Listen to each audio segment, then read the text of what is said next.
what the hell is going on in Britain?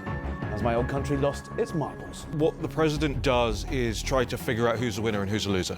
And I think Sir Keir Starmer just gives that whiff of loserdom. And a prime minister who is literally the most unpopular leader in the history of our country. If they want to underestimate Nigel Farage, they have got another thing coming. Tonight, what the hell is going on in Britain? Has my old country lost its marbles? From councils banning Israeli fans from football matches over safety fears, to police too scared to arrest protesters as they chant globalise the intifada. Migrants are kicked out, only to get straight back on a small boat to Britain in time for breakfast. Meanwhile, an inquiry into perhaps the darkest scandal in British history, the grooming gangs and the subsequent cover-up, is on the brink of collapse. All of this points to one thing: fear. As The Spectator magazine puts it in London tonight, the elephant in the room is Britain in fear of violence.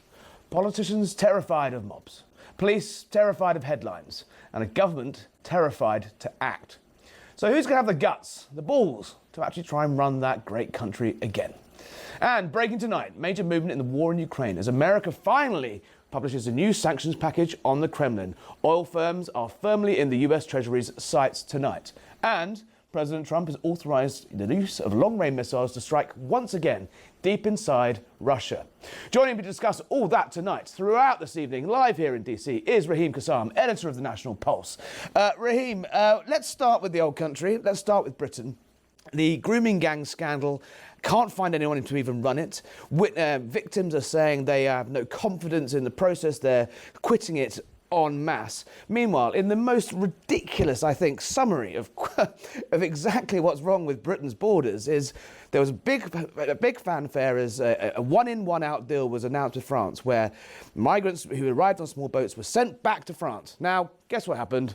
The guy was sent back to France, and lo and behold, within days, he's back on the beaches, back in a boat, and back in Britain. Does anything sum up more quite how broken the country is?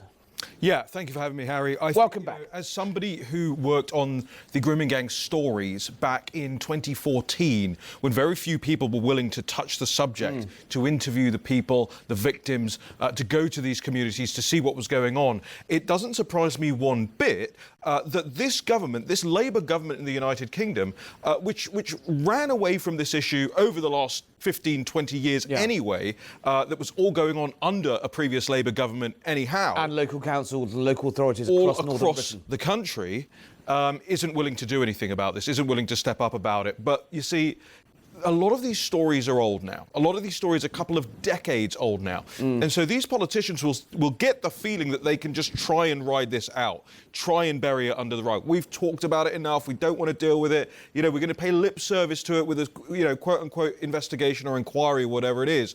In reality, the reason they don't want to get to the bottom of it was because in a lot of cases, Labour politicians were complicit in it.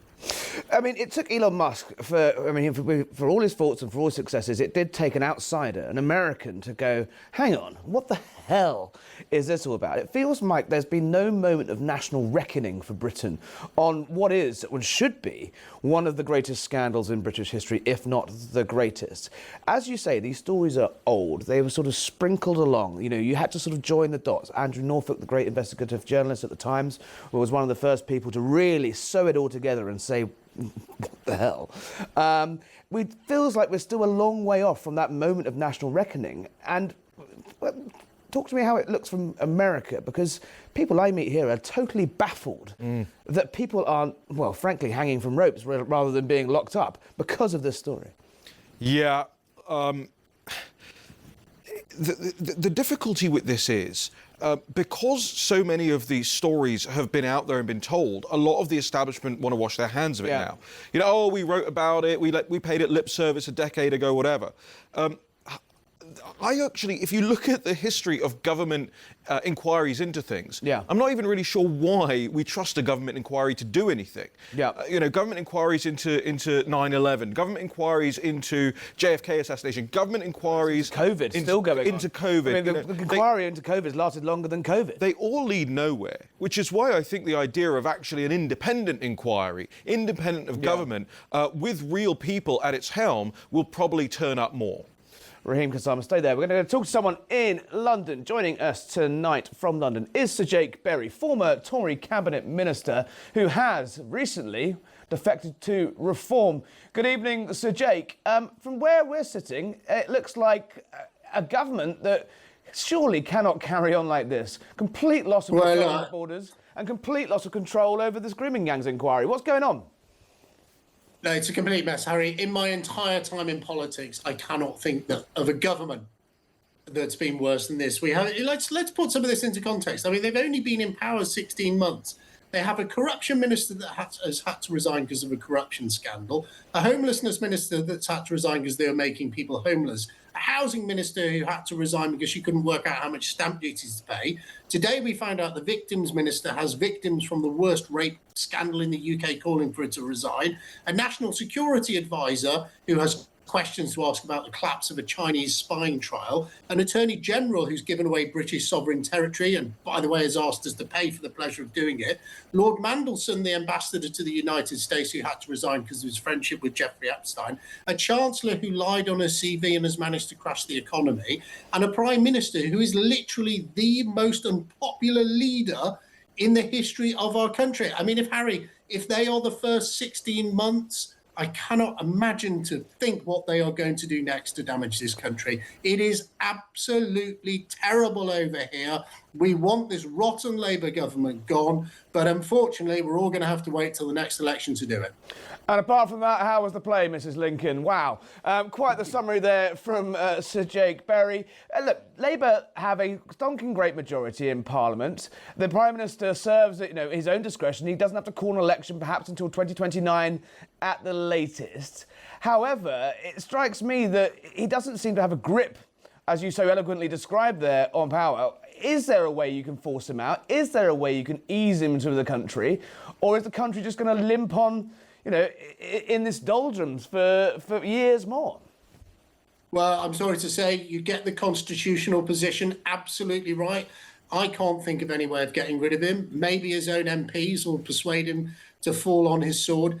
Britain needs reform. Britain needs real change. We've got to get rid of this terrible government. And a great example of just how they don't listen to the British people.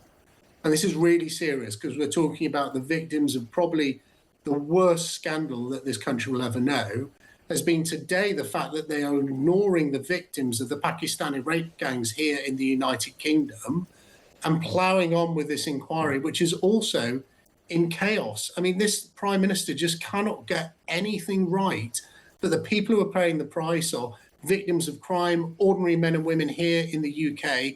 We are in a terrible state. So Jake Berry, Reformer riding high in the polls, 32%, would be enough if an election was held tomorrow. Your old party, the Conservatives, are languishing in the mid-teens. They're within the sort of margin of error for a sort of four-way split with the Liberals and the Greens. The Labour, it looked like they're only going in one direction with the budget. Do you really think Reform are ready to pick up the mantle to run the country? Should as someone once said, the ball come loose at the back of the pack? Mm-hmm. I remember that person well. Look, I think the really interesting thing, Harry, and I was reflecting on this today when I was up in Lincolnshire with the Mayor of Greater Lincolnshire, Dame Andrea Jenkins, is that the problem we have in British politics is we now effectively only have two political parties. There is the established political parties who have a history of failing our country, have presided over decades of decline here in the United Kingdom, and we have Reform. They are the only alternative. It is Britain's last chance to get our mojo back. And if we don't grasp this in the next election, then I'm sorry, decline will simply become our destiny. So I think they will be ready. Britain needs them to be ready. Britain needs Nigel Farage to walk through the front door of Downing Street and try and turn our country around in a way that President Trump managed to do in an extraordinary way as he entered the White House for his second term. He has brought hope, optimism. He's grabbed back control of the southern border in the United States. We want that sort of vision and leadership here for the UK, and it's only with Nigel Farage that we're going to get it. Across the United Kingdom, though, Reform did make some breakthroughs in the local councils. Kent was their big flagship council. They said that's what a future Reform government would look like. They've just had to suspend 4 councillors for bringing the party into disrepute. They're arguing like rats in a sack. You've got to find 450 at least credible MPs, if the polls are correct, that you are going to form the next government. That is a mammoth task. Is the money in place? Are the donors coming? Tell us what it's like behind the scenes. I know you're helping out Nigel Farage get ready for government, but it feels like they're still a very long way off. Well, as you started off by saying, there's quite a long way to the next general election, but I can tell you that the groundwork is being laid. The money is coming in. We are getting brilliant people coming forward, offering themselves up as Reform candidates at local elections, general elections. We've got the big set of elections in Wales and Scotland and London next year. Whenever it happens, Reform will be ready, not because Reform, is desperate for power. It's because Britain needs us to be ready. It is our last chance. I'm really sorry. I know you've left the country. I was sorry to see you go, but I think, the only good thing about Rachel Reeves as Britain is you get to go to a leaving party every single weekend because so many people are heading for the exit because Britain is in such a mess. So, Jake Berry, thank you for joining us. Maybe jump on the lifeboat sooner rather than later in that case. Thank you for joining us tonight. Raheem Kassam, Jake Berry makes a very good point there. That Britain's reputation, and you hear it over here, I hear it over here, is broadly pretty bad. Donald Trump's got a kind of strange relationship with Keir Starmer where they get on publicly. The special relationship has a strong sort of underpinning. But, our reputation is taking a hammering. Are we going to start seeing the Americans and the wider West start to ask the same questions we're asking tonight of what the hell is going on? Yeah, so here's the thing. I don't think that we really should and can rely on President Trump to help correct course here because, as you say, he's got this strange diplomatic relationship with Sir Keir Starmer. He had one for a minute with Peter Mandelson, and then he didn't know him very suddenly. But he also has a long-term relationship with the country. He has a familial relationship with the country. If Brits are looking for who in this country is looking over to the United Kingdom and thinking, what the heck, we must fix this, then it's none other than the Vice President, J.D. Vance, who actually doesn't have those emotional ties and can look at this very down the line. I mean, I speak to him all of the time. I speak to his team all of the time. And Britain and its bonkersness comes up constantly. I've heard it now, and it's getting worse for nearly the last 10 years that I've been in this city in Washington, D.C. And you joined us recently. You're hearing it all around too, I guess. Yeah. No, absolutely. Talk about that. Talk about J.D. Vance, because obviously he gave that great Munich speech, which I think I was there. He gave a lot of cover to people like Nigel Farage in the United Kingdom, people on the right, to say, a lot of the, there was a big house of outrage when it first started. But since then, on the free speech issue, for example, it really has become a talking point and an acceptable conversation in the United Kingdom because J.D. Vance for that. Obviously, you're looking forward to the next election cycle. He's out ahead, right? We could end up having one of the most pro-Britain presidents in 3 years' time. I think you could end up having one of the most pro-freeborn rights of Englishmen presidents of all time. But I'm not sure that he will actually treat modern Britain with much sympathy unless it drastically changes course. Now, of course, Britain has the opportunity to change course. Britons have the opportunity to help change the course of the country by forcing this government into an election, by taking to the streets, by demonstrating peacefully that they don't want this government in power. It doesn't have legitimacy anymore. I don't think the country can really survive until 2029 under a Keir Starmer and a Labour government. So, it's incumbent on both sides of the Atlantic to do this. Whether my American friends like it or not, Britain did help seed the foundations of American liberty. The idea that the things that the founding fathers fought for on this soil were the freeborn rights of Englishmen that they felt they were being denied as colonialists. The favour now has to return the other way. Yeah, when we saw Charlie Kirk's incredible speech at the Oxford Union, where he said exactly that. You gave us the seed that we grew into this great tree of a nation. It does strike me, though, that it's beginning to creak. I mean, President Trump slightly snubbed Keir Starmer in Egypt last week after the UK government made some pretty outlandish claims that they were intimately involved in the success of that Hamas peace conference. And then sort of Donald Trump brought up Keir Starmer to the stage, and he was sort of always ready to speak, and then sort of put him in his box. There's been really interesting noises out of the Trade Department, Lutnick's department, Lutnick's the Trade Secretary there, and the Treasury Secretary have all said, look, yeah, we've invested this £4 billion, £5 billion in Britain, but you could have £40 billion if you got your sort of house in order, if you were willing to move more. It does seem to me, post-state visit, where President Trump got his grip and grin with the King, he got his big banquet. Post that, it does feel to me like the screws are coming on. The screws are being tightened a little bit more publicly now. Is that fair? I think it's fair. I think what the president does is try to figure out who's a winner and who's a loser. And I think Sir Keir Starmer just gives that whiff of loserdom. Well, the most unpopular prime minister since polling was invented.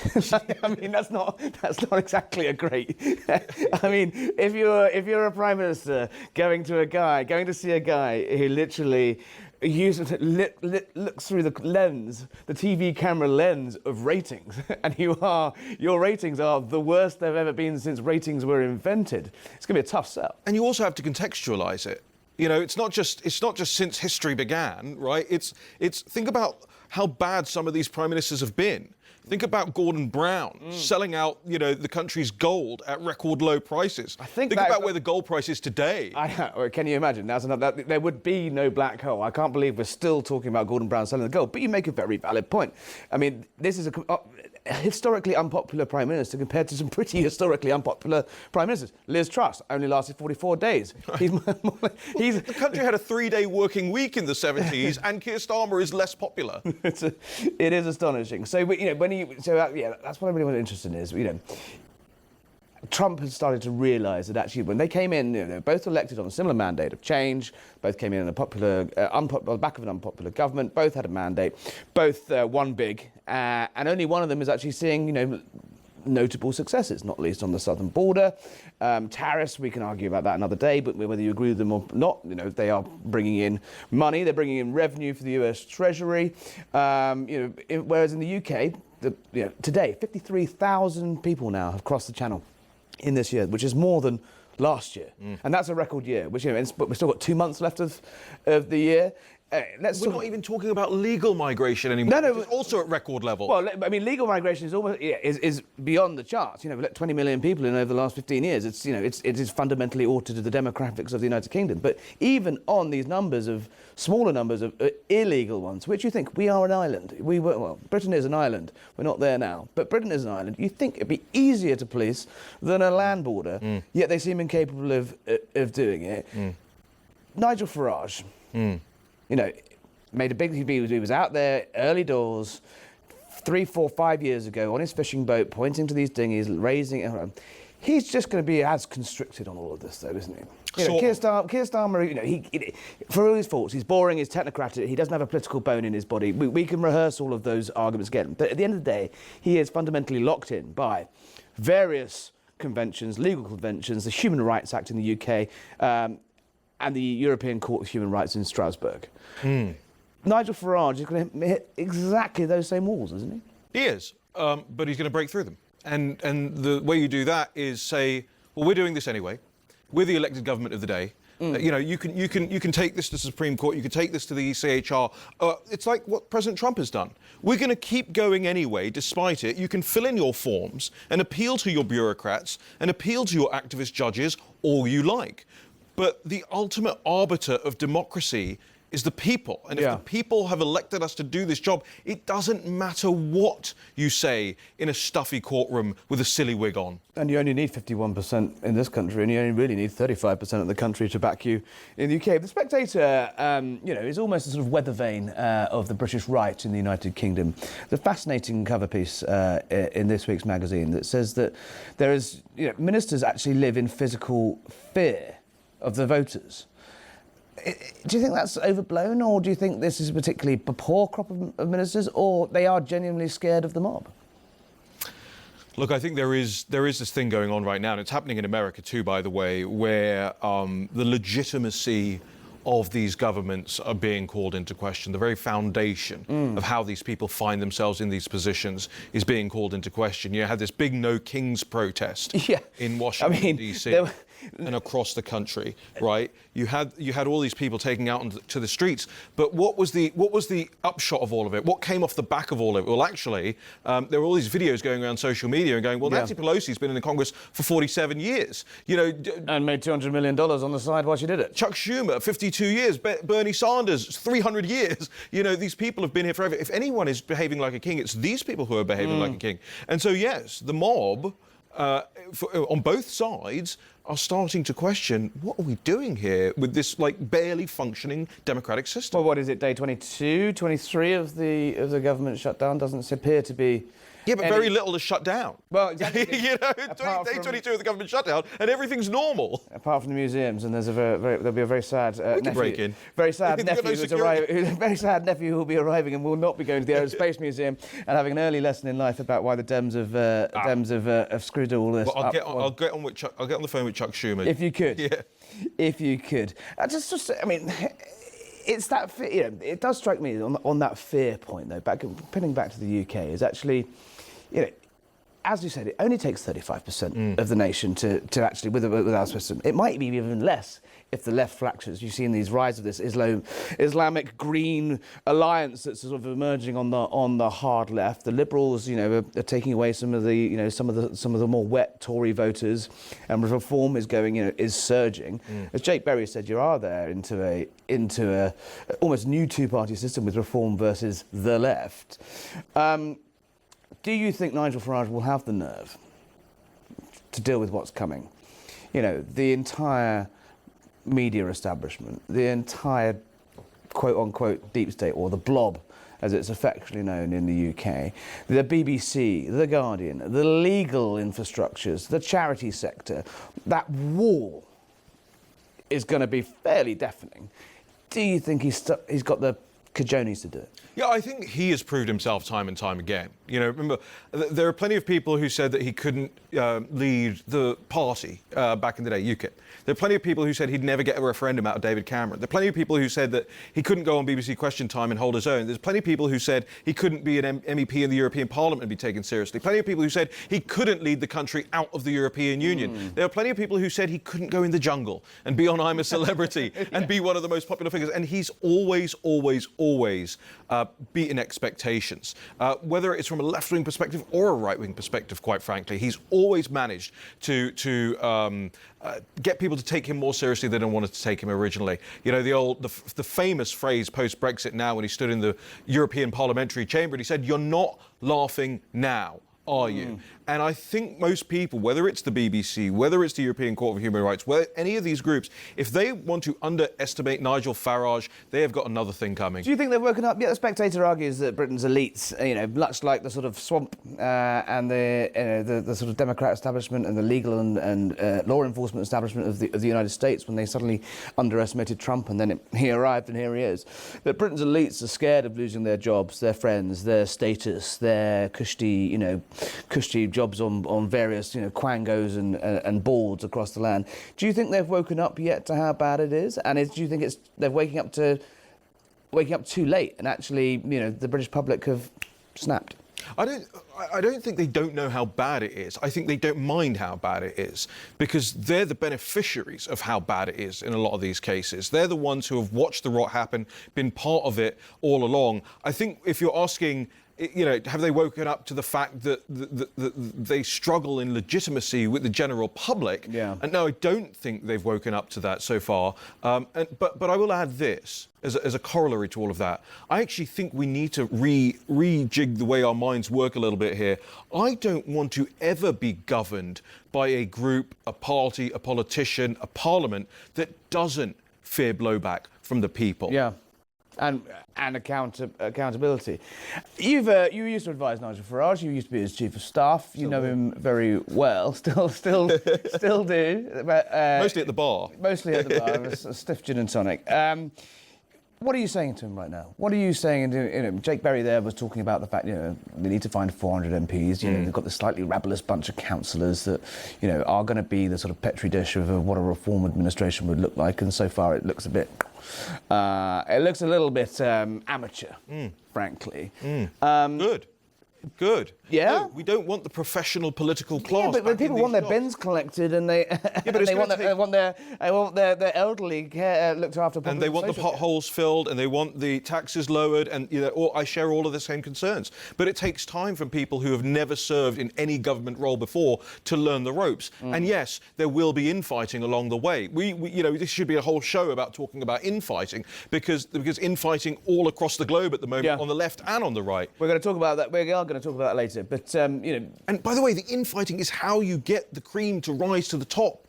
We shouldn't be afraid of that. Yes, you have to clash with your contemporaries from time to time. God knows, I would not be in the position you would not be in the position you're in if you weren't up for a fight sometimes. I don't like conflict. I like I bully you. I like everyone to get on, everyone to be harmonious.